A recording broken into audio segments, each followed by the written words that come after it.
जय महाकाल श्री शिवाय नमस्तुभ्यम। नमस्कार दोस्तों, कैसे हैं आप सब। आशा करती हूँ कि आप सब स्वस्थ होंगे और सुख संपन्न से होंगे। तो दोस्तों, जैसा कि आप सबको पता है कि 13 नवंबर 2022 को रायपुर में पंडित प्रदीप जी मिश्रा द्वारा बांची जा रही चंपेश्वर शिव महापुराण का आज अंतिम दिन था।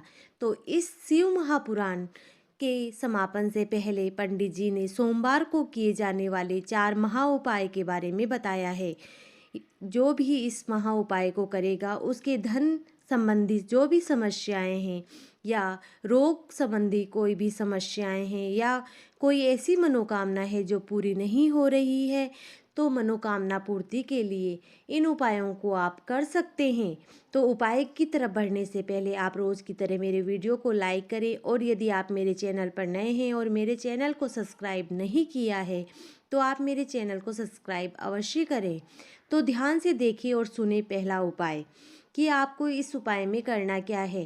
पहले उपाय में हमें एक तांबे का लोटा लेना है और उसमें हमें जल भर लेना है, और दूसरी सामग्री में हमें एक रुद्राक्ष लेना है। अब उस रुद्राक्ष को उस तांबे के कलश में के जल में डाल देना है।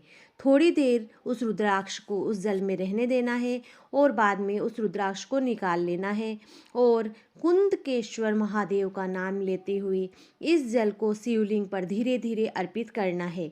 इसके बाद जलाधारी से जो आ रहा पानी है उसे हथेली में लेकर उसका आचमन करना है। आचमन करते समय भी कुंदकेश्वर महादेव का नाम स्मरण करना है। इस उपाय को करने से बड़ी बीमारी जो भी है उसका नाश होगा। तो बढ़ते हैं दूसरे उपाय की ओर। यदि घर में पैसों की कमी है, आपको प्रत्येक सोमवार एक कलश में कमलगट्टे को डुबो देना है, यानी एक कमलगट्टे को डुबो देना है और फिर निकाल लेना है और इस जल को शिवलिंग पर अर्पित करना है।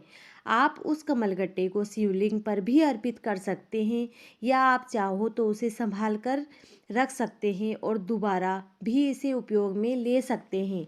इस उपाय को करने से महादेव की कृपा के साथ साथ आप पर महालक्ष्मी की भी कृपा बरसेगी।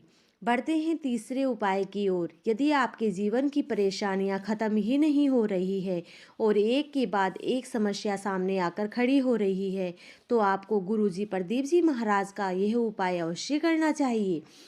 आपको कोई ऐसे मंदिर में जाकर जहाँ कोई आता जाता न हो या कम लोग जाते हों, वहाँ जाकर सफ़ेद पुष्पों से शिवलिंग का श्रृंगार करना है।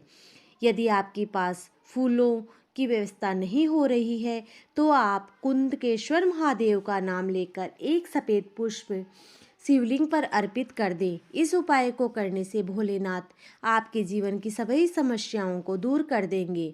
तो बढ़ते हैं आज की कथा के चौथे और अंतिम उपाय की ओर।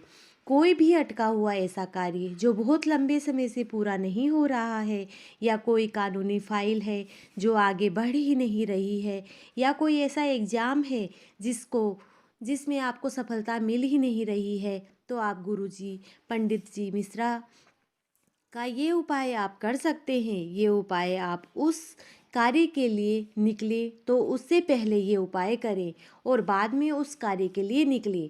आपको एक समी पत्र लेना है और शिवलिंग के ऊपर अर्पित कर देना है।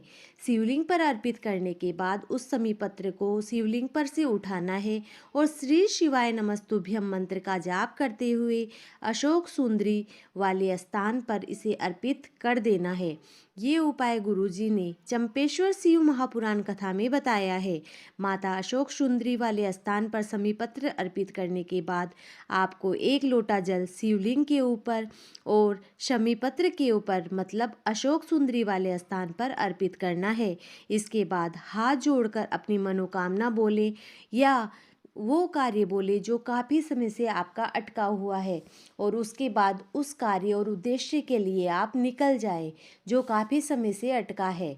आपकी हर मनोकामना महादेव पूरी करे। इसी कामना के साथ जय महाकाल श्री शिवाय नमस्तुभ्यम।